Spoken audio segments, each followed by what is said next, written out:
Everyone, कैसे हैं आप सब लोग। I am Aparna and you are most welcome to my channel. इस चैनल में हम लोग बेसिक मैथ से स्टार्ट कर रहे हैं। कल हम लोगों ने पढ़े थे कुछ नंबर्स, उनकी डेफिनेशंस, जैसे नेचुरल नंबर्स, प्राकृतिक संख्याएं, पूर्ण संख्याएं और पूर्णांक। उन्हीं में से एक डेफिनेशन कल रह गई थी, सह अभाज्य संख्याएं, को प्राइम नंबर। ये आज पढ़ेंगे और उसके अलावा आज हम लोग पढ़ेंगे विभाज्यता के नियम, रूल्स ऑफ डिविजिबिलिटी। विभाज्यता के नियम क्या होते हैं कि कोई भी संख्या किसी दूसरी संख्या से विभाजित हो रही है तो इसके कुछ नियम होते हैं, खासतौर से 2, 3, 4 से लेकर के 13 तक के नियम हम लोग पढ़ते हैं कि हम लोग ईजिली निकाल सकते हैं कि कोई संख्या किसी पर्टिकुलर संख्या से डिवाइड हो रही है या नहीं। एग्ज़ाम में जैसे बहुत बड़ी सी संख्या दे दी जाती है और पूछ दिया गया कि ये बताइए कि 13 से या 11 से डिविजिबल है कि नहीं, तो उसको डिवाइड करके देखना टाइम टेकिंग हो जाता है। तो इसलिए अगर ये रूल्स हम लोगों को पता होंगे तो हम लोग ईजिली निकाल लेते हैं। ठीक है, तो ये रूल्स पढ़ेंगे। तो चलिए स्टार्ट करते हैं विदाउट डिले। पहले है सह अभाज्य संख्याएं। कौन सी होती हैं? इनको बोलते हैं इंग्लिश में को प्राइम नंबर्स।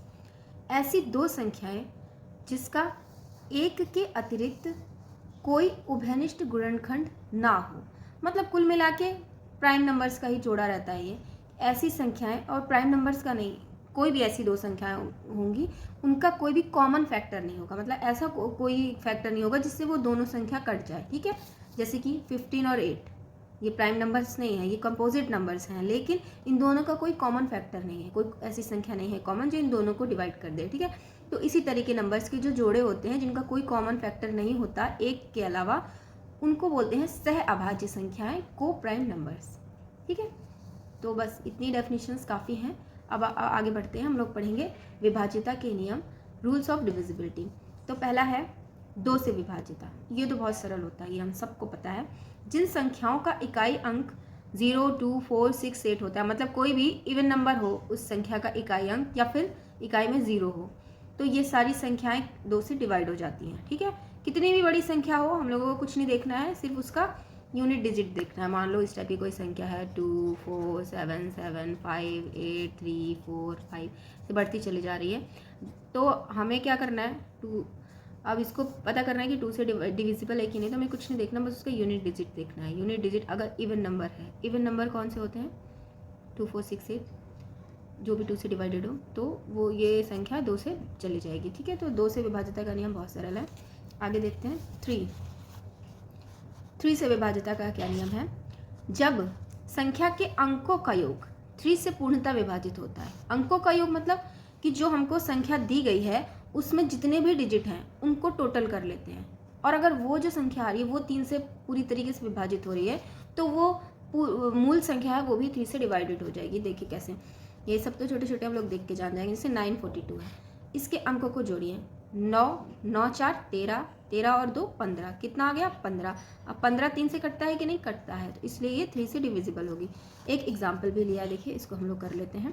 2, 6, 7, 2, 1 अगर मान लीजिए एग्जाम में आया, अब इसको हमें पता करना है कि ये 3 से डिविजिबल है कि नहीं, तो इसके अंकों को पहले जोड़ेंगे। 2 + 6 + 7 + 2 + 1 कितना आ जाएगा? 6, 2, 8, 15, 1, 18, टोटल आ गया इनका 18। अब ये 18 3 से कटता है कि नहीं? कट जाता है, इसका मतलब कि ये संख्या भी 3 से डिविजिबल होगी। तो 3 से विभाज्यता का क्या नियम आया कि जो भी संख्या दी गई है हम उसके सारे अंकों को, सारी डिजिट्स को जोड़ लेंगे।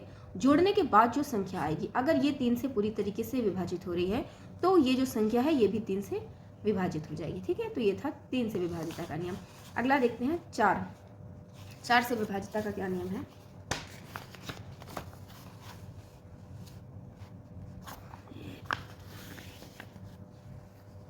जिस संख्या के अंतिम 2 अंक 4 से विभाजित हों, तो 4 से डिविजिबिलिटी का क्या नियम है कि हमें इसमें क्या देखना है? सिर्फ लास्ट के 2 अंक देखने हैं। कितनी भी बड़ी संख्या दी गई है हमको सिर्फ लास्ट के 2 डिजिट्स देखने हैं। अगर ये 2 डिजिट्स की जो संख्या बन रही है वो 4 से डिविजिबल है तो वो पूरी संख्या भी 4 से विभाजित होगी। कैसे? 124, ये तो हम लोग डायरेक्ट देख लेंगे। अब जैसे ये 5, जैसे ये देखिए 5036, अब इसमें लास्ट की 2 डिजिट्स क्या है? 36 बन रहा है। इनको जोड़ना नहीं है, केवल देखना है। ये जो 2 अंकों से संख्या बन रही 36, ये क्या 4 से डिविजिबल है? तो हाँ, 36 4 से कट जाता है, 4 9 जा 36, तो इसका मतलब ये पूरी संख्या भी 4 से कट जाएगी। अगला देखिए 28340, इसके भी हमें लास्ट की 2 डिजिट्स देखने हैं 40, ठीक है। तो ये 40 मतलब 40, 40 4 से कटता है कि नहीं कटता है, तो इसका मतलब ये पूरी संख्या भी 4 से कट जाएगी। तो ये हो गया 4 से विभाजिता का नियम। तो चलिए आगे बढ़ते हैं। अब अगला है 5 से विभाजिता, ठीक है। इसका नियम देखते हैं। जिस संख्या का इकाई अंक 0 या 5 हो, तो ये तो 5 का तो बहुत सरल है, हम सब लोग पहचानते हैं कि जिस संख्या के इकाई में 5 आए या 0 आए तो वो 100% 5 से पूरी तरीके से विभाजित हो जाती है। तो 5 में ज़्यादा कुछ नहीं है। 6 का क्या है, 6 से विभाजिता जो संख्या 2 और 3 दोनों से विभाज्य हो वो 6 से भी विभाजित होती है। मतलब इसके लिए हमें देखना पड़ेगा कि 2 से भी होनी चाहिए और 3 से भी होनी चाहिए।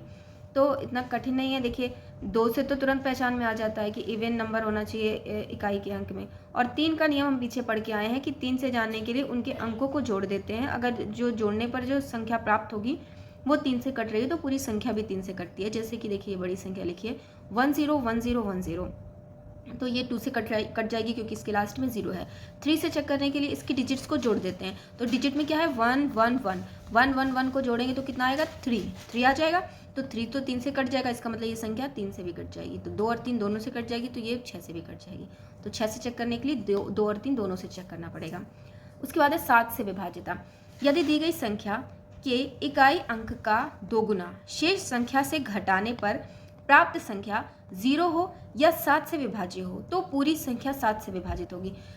क्या करना है कि जो संख्या दी गई है उसका जो इकाई अंक है उसका दुगना करना है, और दुगना करने पे जो संख्या आएगी उसको शेष संख्या से, शेष का मतलब इकाई के अंक को छोड़कर, उससे घटाने पर जो संख्या मिलेगी वो या तो 0 आए या वो 7 से विभाजित हो, तो पूरी संख्या भी 7 से विभाजित होगी। इसको एग्जाम्पल से समझते हैं।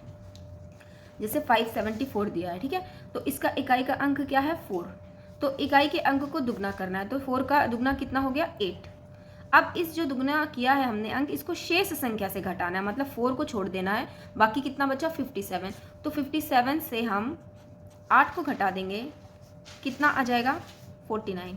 अब देखना है ये 49 या तो 7 से विभाजित है 7 7 49, तो इसका मतलब ये पूरी संख्या भी 7 से विभाजित होगी, ठीक है। अगला एक एग्जाम्पल और देखते हैं 3969। तो इसमें भी इकाई का अंक लिया, इकाई के अंक को दुगना करना है, ठीक है। तो इसका दुगना 9 का दुगना कितना हुआ 18। अब ये जो 9 का दुगना प्राप्त हुआ इसको शेष संख्या से घटाना है। ये याद रखना, शेष संख्या का मतलब उसमें इकाई का अंक इंक्लूडेड नहीं होगा। शेष संख्या है 396, तो 396 से हमने 18 घटा दिया, कितना आया 8 में एक गया 7 एंड 378 है ना, 8 16 8 में गया 7, ठीक। अब अगर हमें इसमें भी नहीं पता चल रहा तो फिर इसको एक बार और करेंगे, यही वाला स्टेप रिपीट कर लेंगे, तुरंत हो जाएगा। देखिए इसका इकाई का अंक 8, इसका किया दुगना 16 आया, तो 16 को 37 से घटा देंगे, 37 से 16 को माइनस किया, कितना आ गया 1 2 21। अब ये 21 7 से कट रहा है, इसका मतलब ये संख्या भी 7 से कट जाएगी। जब बड़ी संख्या हो तो 2 बार स्टेप करना पड़ता है, लेकिन वो तुरंत हो जाता है। क्या करते हैं, इकाई के अंक का दुगना किया, शेष संख्या से उसे घटा दिया। अगर बड़ी संख्या आई तो यही स्टेप दोबारा कर लिया, इकाई के अंक का दुगना किया और उसको शेष संख्या से घटा दिया। तो जो संख्या आई या तो मतलब 7 का डिविजिबल होना चाहिए उसको, या फिर 0 भी आ रहा है अगर तो भी वो 7 से कट जाएगी, ठीक है। तो ये हो गया 7 से डिविजिबिलिटी का नियम। अगला है 8 से विभाजिता का क्या नियम है। जिस संख्या के अंतिम 3 अंक 8 से विभाजित हो, इसमें हमें जैसे 4 में हमने लास्ट के 2 डिजिट देखे थे, इसमें हमें लास्ट के 3 डिजिट्स देखने हैं। इसका देखिए लास्ट का डिजिट 104, 104 8 से डिवाइड हो रही है, 8 1 8 9 10 8 3 24, इसका मतलब पूरी संख्या 8 से डिवाइड होगी। इसी तरह इसका लास्ट के 3 डिजिट्स देखिए 864, 8 1 8 8 8 64, 8 से कट रहा है, इसका मतलब पूरी संख्या कट रही है, ठीक है। 4 और 8 में संबंध ज्ञात कर लेंगे तो जल्दी याद हो जाएगा। 4 में क्या होता है कि लास्ट की 2 डिजिट 4 से डिवाइड होनी चाहिए, और 8 में लास्ट की 3 डिजिट 8 से डिवाइड होनी चाहिए। फिर आगे देखते हैं। फिर 9 से विभाजिता।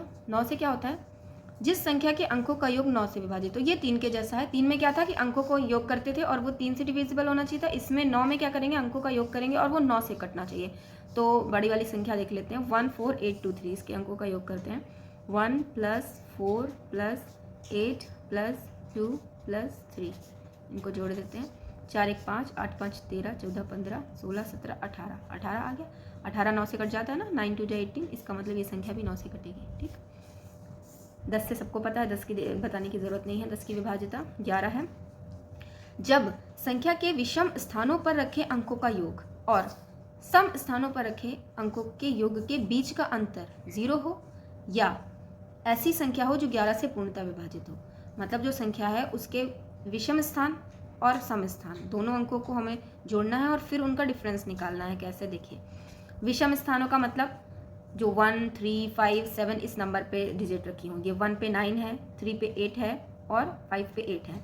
विषम वालों को जोड़ लेंगे, 9 प्लस 8 प्लस 8, इनको जोड़ेंगे। फिर अंतर निकालना है हमें जो सम स्थानों पर है। सम का मतलब जो दूसरे नंबर पे हो और चौथे नंबर पे हो, छठवें नंबर पे हो। ठीक है, तो इसमें दूसरे नंबर पे क्या लिखा है, 1 प्लस चौथे नंबर पे 0 है और फिर छठवें नंबर पे 2 है।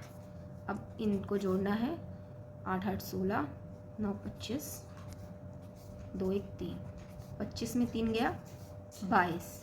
तो इन्होंने ये बोला है कि जब हम इनको घटाएंगे तो या तो 0 आए या फिर ऐसी संख्या है जो 11 से विभाजित हो। तो 22 11 से विभाजित हो रहा है, इसका मतलब ये संख्या भी 11 से विभाजित हो जाएगी। एक एग्जाम्पल और देख लेते हैं।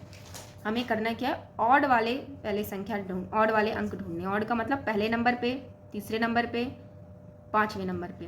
पहले में 3 है, 3 प्लस 8 प्लस 3, ये हो गए ऑड वाले। अब इनसे घटाना है जो इवन स्थानों पर हो। इवन का मतलब सेकंड नंबर पे 7 है, फोर्थ नंबर पे 4 है और फिर सिक्स्थ नंबर पे 3 है।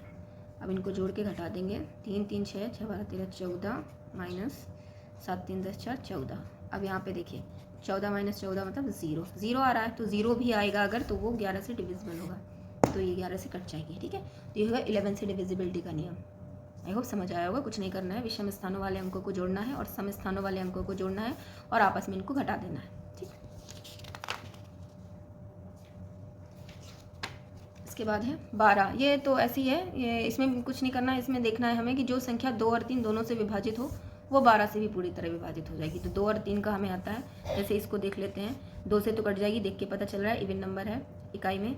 3 से देखने के लिए इसके अंकों को जोड़ लेंगे, 5 प्लस 8 प्लस 6 प्लस 8, कितना आ जाएगा, 8 8 16 17 18 19 20 21 22 22 5 27। 27 3 से कट रहा है, इसका मतलब ये 2 से भी कट रही, 3 से भी कट रही, तो ये 2 और 3 दोनों से कट रही, तो 12 से भी कट जाएगी। ठीक है, इसके बाद है 13 से विभाजिता का नियम। जब संख्या के इकाई अंक के 4 गुने को शेष संख्या में जोड़ने से प्राप्त संख्या 0 हो या 13 से विभाजित हो तो वह पूरी संख्या 13 से विभाजित होती है। मतलब इकाई अंक का 4 गुना करना है, ठीक, और उसको शेष संख्या में जोड़ देना है। जैसे हमने 7 में क्या किया था, 7 में हमने क्या किया था, जो इकाई का अंक था उसका कितना किया था, 2 गुना किया था और उसको शेष संख्या से घटा दिया था। यहाँ पे इकाई के अंक का 4 गुना करना है और उसे शेष संख्या में जोड़ना है। ठीक है, तो पहले तो इकाई का अंक देखा 8, अब इसका 4 गुना किया, 8 का 4 गुना 32 आया। अब उसे शेष संख्या में जोड़ना है। शेष संख्या क्या है, 280, तो 280 में हमने 32 को जोड़ दिया, कितना आ जाएगा, 2 8 9 10 11, 2 और 1 3, 312 आया। अब हमें 312 भी नहीं पता चल रहा है, तो एक बार और वो स्टेप करो जल्दी से। इकाई के अंक का 4 गुना मतलब कि 8, उसको इसमें जोड़ दो शेष संख्या में 31 में, 31 प्लस 8, ये आ गया 39। अब क्या ये 13 से कट रहा है, कट रहा है, 13 3 39, तो इसका मतलब ये संख्या भी 13 से कट जाएगी। इकाई का अंक लेना है, उसका 4 गुना करना है और फिर शेष संख्या में जोड़ देना है। 7 में जब 7 का विभाज्यता नियम करते हैं तो घटाते हैं, 13 में जोड़ते हैं। आई होप कि विभाज्यता के नियम समझ आए होंगे। इस वीडियो को अगर एक बार में नहीं समझ में आए तो दोबारा से देख लीजिएगा, तो अच्छे से क्लियर हो जाएगा। एंड अगर वीडियो पसंद आया हो तो लाइक करिएगा और चैनल को सब्सक्राइब करना मत भूलिएगा। Thanks for watching the video.